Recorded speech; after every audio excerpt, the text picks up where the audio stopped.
Hello दोस्तों, study गिरा education हमें आपका स्वागत है।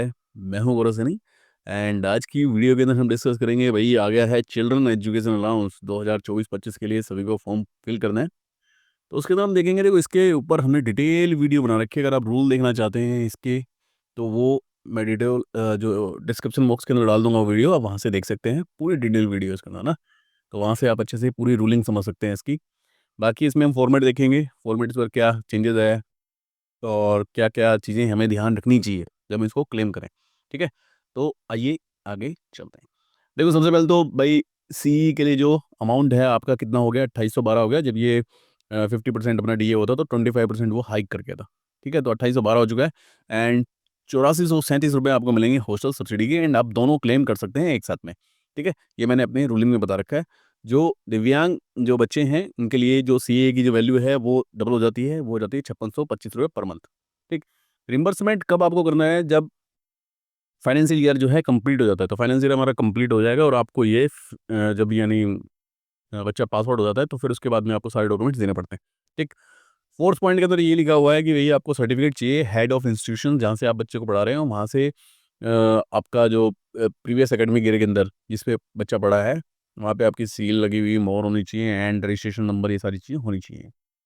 देन उसके बाद में इसमें लिखा हुआ है कि भई जो अगर आपका बच्चा हॉस्टल में अगर रहता है वहाँ पे, तो जितना भी एक्सपेंडिचर उसके अंदर जो लॉजिंग एंड बोर्डिंग की फ़ीस है उसकी, तो वो मेंशन होना चाहिए एंड उसके डॉक्यूमेंट्स भी आपको लगाने पड़ेंगे इसके अंदर, ठीक है? अगर सपोज़ उसकी उन स्कूल वालों की फ़ीस है ₹8000 पर मंथ एंड इसके अंदर आपको मिलते हैं इतने, तो जो भी लोअर होगा तो 8000 आपको मिल जाएँगे उस हिसाब से, ठीक है? हॉस्टल सब्सिडीज़ एप्लीकेबल जो चाइल्ड उसी के लिए एप्लीकेबल है जो यानी कि 50 किलोमीटर दूर अपने जहाँ पे सर्वेंट है उसका रेजिडेंस है, वहाँ से 50 किलोमीटर दूर जाके किसी स्कूल के अंदर पढ़ रहा है, जहाँ पे हॉस्टल की की फैसिलिटी है ना, वहाँ रुक रहा है वो। तो फिर आप इसको क्लेम कर सकते हैं, नहीं तो आप इसको क्लेम नहीं कर पाएँगे एंड मैंने बहुत सारे केसेज़ इसके अंदर देखे हैं कि काफ़ी हैं जो भर देते हैं, इसको फिल कर देते हैं फिर भी।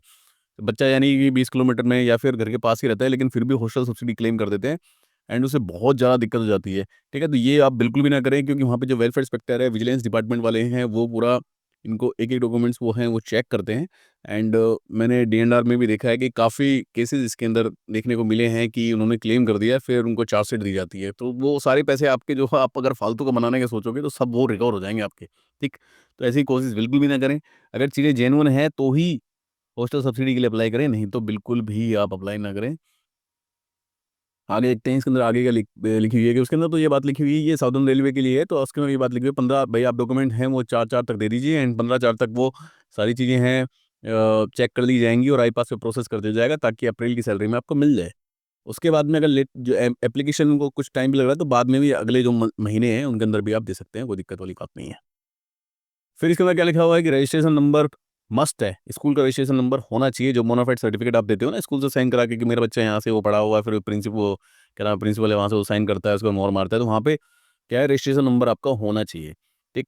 11 पॉइंट भी बहुत इंपॉर्टेंट पॉइंट है कि अगर गवर्नमेंट जॉब में है, हस्बैंड वाइफ दोनों गवर्नमेंट जॉब में है, तो एक ही उसको क्लेम कर सकता है, दोनों क्लेम नहीं कर सकते। दोनों क्लेम कर लिया तो भैया तैयार रहिए किसके लिए? डी-एन-आर के लिए, चार्जशीट लेने के लिए एकदम तैयार रहें, ठीक? नेक्स्ट नेक्स्ट के अंदर ये है कि आप 2 बच्चों के ले सकते हैं एंड अगर दूसरा बच्चा ट्विन्स है, तो भी आप ले सकते हैं, ठीक? और इसके बाद में एक पॉइंट और है इसके अंदर, अगर ट्यूबेक्टमी में फेलियर से अगर बच्चा होता है, ठीक है? अगर फेलियर से बच्चा होता है, तो भी आप यानी क्लेम कर सकते हैं तीसरे बच्चे के लिए, तो ये एक अलग ही इम्पोर्टेंट पॉइंट है ये भी, है ना? अगर तीसरा बच्चा अगर होता है ट्यूबेक्टमी फेलियर से, तो भी आप इसके अंदर ले सकते हैं। नेक्स्ट इसके अंदर क्या हो गया, भई सारी चीज़ें होनी चाहिए, बोनाफाइड सर्टिफिकेट्स होनी चाहिए, ओरिजिनल फीस रिसिप्ट होनी चाहिए। जो कंट्रोलिंग सुपरवाइज़र हैं, वो सारी चीज़ें अटैच करके भेजेंगे और अच्छे से चेक कर लेंगे और कवरिंग लेटर बना के दे देंगे उसके साथ में। ठीक, ये उन्होंने फॉर्म दिया हुआ है, ये फॉर्म है, ठीक? एंड इसके अंदर मैं आपको दिखाता हूँ एनडब्ल्यूआर का भी ऐसे ही फॉर्म है। एनडब्ल्यूआर के फॉर्म के अंदर भी ये रहा। तो उसके अंदर नेम ऑफ द एम्प्लॉयी आ गया आपका, पीएफ नंबर आ गया, डेजिग्नेशन आ गया, स्टेशन ऑफ फीस, बेसिक पे, आपके जो बच्चे हैं उनके नाम आ गए दोनों बच्चों के। देन उसमें लिखा हुआ है कि तीसरा बच्चे के लिए आप कर सकते हैं, लेकिन ट्विन्स होने चाहिए। और एक मैंने आपको केस बताया था, ट्यूबेक्टमी फेलियर वाला भी चल जाता है। इसके अंदर भैया आपको लिखना है कि भई सीए के लिए कर रहे हो या सीए हॉस्टल सब्सिडी के लिए कर रहे हो, ये पॉइंट है। 8वां पॉइंट वही, स्पाउस आपका गवर्नमेंट जॉब में है या नहीं? है, तो लिख लीजिए। और क्या वो क्लेम कर रहे हैं, नहीं कर रहे, ये सारी बातें आपको इसमें लिखनी पड़ेगी, ठीक है? एक ही क्लेम कर सकते हो, इस बात का ध्यान रखें। यहाँ पे आप साइन करेंगे, अपना डेजिग्नेशन एम्प्लॉय आईडी आपकी हो गई, डेट प्लेस हो गया, यहाँ पे साइन करके और जो आपका जो फॉरवर्डिंग है वहाँ से आप इसको साइन करा के सबमिट कर देंगे। नेक्स्ट इसमें क्या लिखा हुआ है कि आपको फैमिली डिक्लेरेशन देना पड़ेगा। इसके अंदर एनडब्ल्यूआर में है कि आपको एचआरएमएस आईडी आ जाएगी यहाँ पे आपकी, एंड ये शैक्षणिक सत्र प्रारंभ होने से महा आ गया यहाँ पे बच्चों के नाम वाम परिवार का पूरा विवरण आ गया इसके अंदर एक तरीके से। ठीक। नेक्स्ट इसके अंदर ये आपको जो फॉर्म है ना, ये स्कूल से भरा के देना है, सारी डिटेल इसके अंदर कि भाई it is certified that the mass भाई baby son of daughter of, आपका नाम आ जाएगा यहाँ पे, देन कौन सी क्लास के लिए, कौन से मंथ के लिए, देन इसके बाद में रजिस्ट्रेशन नंबर ये रहा, यहाँ पे रजिस्ट्रेशन नंबर आ जाएगा स्कूल का। ठीक है। अगर हॉस्टल सब्सिडी के लिए भी आप क्लेम कर रहे हैं तो ये वाला जो नीचे वाली जो चीज़ें हैं ये आपको भर भर के देनी पड़ेगी।